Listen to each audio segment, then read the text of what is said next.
जब लक्ष्य असंभव लगता है और आप उसे छोड़ने की सोचते हैं तो समझिए जीत करीब है। तो इस तरीके से आप अपने आप को आंक सकते हैं। तो जय माता दी बच्चों, हम लोग मैथ का सिंपल कंसेप्ट सीखेंगे जो कि परसेंटेज का है, आरबी ग्रुप डी एनटीपीसी में आया हुआ प्रीवियस ईयर क्वेश्चन है। हम लोग इसको बेसिक तरीके से देखेंगे। क्वेश्चन क्या है कि चावल के मूल्य में 25% की वृद्धि हुई, ऐसे में एक परिवार को अपना खर्च पूर्ववत बनाए रखने के लिए चावल की खपत में कितने प्रतिशत की कमी करनी चाहिए। मतलब क्या समझे कि चावल के मूल्य में 25% की वृद्धि हो गई। अगर 40 रुपये था तो 10 रुपया बढ़ गया, यानी 50 रुपये प्रति किलो हो गया। 40 से हो गया 50 रुपये प्रति किलो। तो पहले 1 किलो अगर खरीदता था तो अब क्या होगा, कम खरीदेगा। तो वही पूछा कि कितना कम खरीदेगा। बस सिंपल सा बात है कि जब मूल्य में वृद्धि हुई कितना की, 25% की, तो खपत में कमी कितने की करनी होगी, ये आपसे पूछा गया कि खर्च अपरिवर्तित रहे। पहले कंसेप्ट समझ लीजिए कि मूल्य जो है, मूल्य देखिए पहले ये समझिए कि 25% का मान कितना, 1/4। 25% को 1/4 बोलेंगे।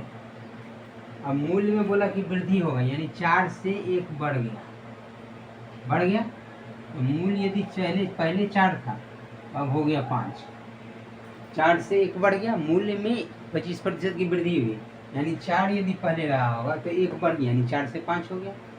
तो खपत में बोल रहा है कि क्या करना होगा, ये आपसे पूछ रहा है।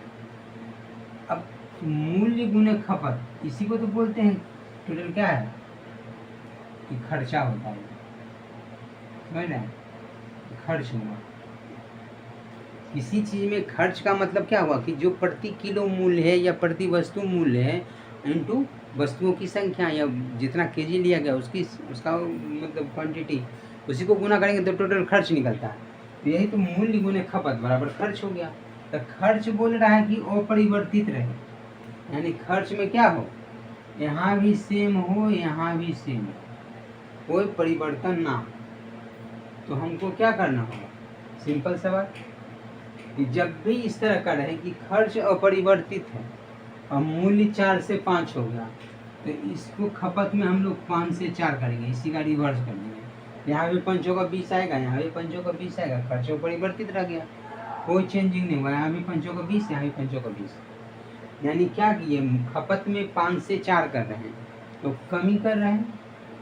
प्रतिशत कमी कितना का कर रहे हैं, 5 था लेकिन अब कितना कर दिए, 4। कितना का कमी, 1 का कमी। किससे कम हो रहा है, 5 से कम हो रहा था, 1/5। इसी को प्रतिशत में बदलेंगे तो 20% आएगा। बात समझे, तो 20% इसका राइट आंसर हो गया। Option number D is the right answer for this question. इस तरीके से आप बीजीए में समझ गए होंगे, बिल्कुल सिंपल तरीके से। क्या कि जब भी बोला गया कि मूल्य में 25% की वृद्धि हुई, यानी मूल्य में 25% का वैल्यू 1/4 होता है, 4 में 1 की वृद्धि हुई तो 4 से 5 हो गई। तो खपत में कितने की कमी करनी होगी, प्रतिशत में पूछ रहा है, जो कि खर्च अपरिवर्तित रहे, यानी खर्च यहाँ भी जो पहले था अब भी वही है, मैंने पैसा नहीं बढ़े। मैंने क्या बोला कि मूल्य में जब वृद्धि हो गई या खर्च अपरिवर्तित रहे, यानी जितना हम खरीदते थे उसमें क्वांटिटी को कम कर दें, इससे क्या होगा, खर्च अपरिवर्तित रहेगा, मैंने खर्च में कोई चेंजिंग नहीं हुआ। तो वही बोला कि खर्च अपरिवर्तित है, तो बस इसका रिवर्स कर देते हैं कि मूल्य यदि 4 से 5 हो रहा है तो खपत 5 से 4 कर देंगे। तो यहाँ जो आएगा प्रोडक्ट यानी खर्चा जो आएगा वो अपरिवर्तित आएगा। बस इसी का कंसेप्ट लगा दिए, 4 से 5 यदि मूल्य में वृद्धि हो रहा है तो खपत में 5 से 4 की कमी होगा। तो 5 से 4 हुआ तो इसी का प्रतिशत कमी पूछ रहा है। तो कमी कितना का हो रहा है, 5 से 4 में 1 की कमी हो रहा है। किससे कमी हो रहा है, तो 5 से कमी हो रहा है। 1/5 को बोलते हैं 20%। Is the right answer for this question. समझ गए होंगे। एक और कंसेप्ट समझते हैं। देखो बच्चों, सिंपल सी बात है, मूल्य में बोला गया 25% की वृद्धि हुई। आप ऐसे भी सोच सकते हैं, यदि मूल्य पहले 100 रुपया था तो 25 बढ़ गया, यानी अब 125 रुपये प्रति हो गया। तो बोल रहा है कि ऐसे में परिवार को अपना खर्च पूर्ववत बनाए रखने के लिए चावल की खपत में कितने प्रतिशत की कमी करनी चाहिए। तो कमी कितने की करनी चाहिए, तो बस इसी का रिवर्स, यानी 100 से 125 हुआ तो 125 से 100 कर देंगे। तो कितना का कमी होगा, यहाँ देखिए, और प्रतिशत कमी पूछ रहा है, प्रतिशत कमी हमको निकालना है। तो कितना की कमी करेंगे, 125 से 100 करने के लिए 25 की कमी कर रहे हैं। किससे कमी कर रहे हैं, 125 से कमी कर रहे हैं, तो 25/125 प्रतिशत में बनाने के लिए 100 से गुना, 25 25 से 5 से 20 25 100, यही आ गया 20%। इधर फाइनल आंसर और तो दिस क्वेश्चन इस तरीके से करेंगे। जब भी इस तरह का रहेगा तो 100 से 125 हो रहा तो 125 से 100 कर देंगे। खर्च अपरिवर्तित रहेगा इस कंडीशन में, इसलिए ये कंडीशन याद रखना। तो कितना आ गया, कमी प्रतिशत कमी 20%। जिससे उसी टाइप का क्वेश्चन है कि चीनी के मूल्य में 20% की वृद्धि होती है, एक गृहिणी चीनी की खपत में कितने प्रतिशत की कमी करे कि खर्च अपरिवर्तित रहे। गृहिणी मतलब समझ रहे ना, गृहिणी मतलब बोलते हैं घर की लक्ष्मी को, मतलब गृहिणी जो होती है तो वो चीनी की खपत में कितने प्रतिशत की कमी करे कि गृहिणी को खर्च में कोई असर ना पड़े।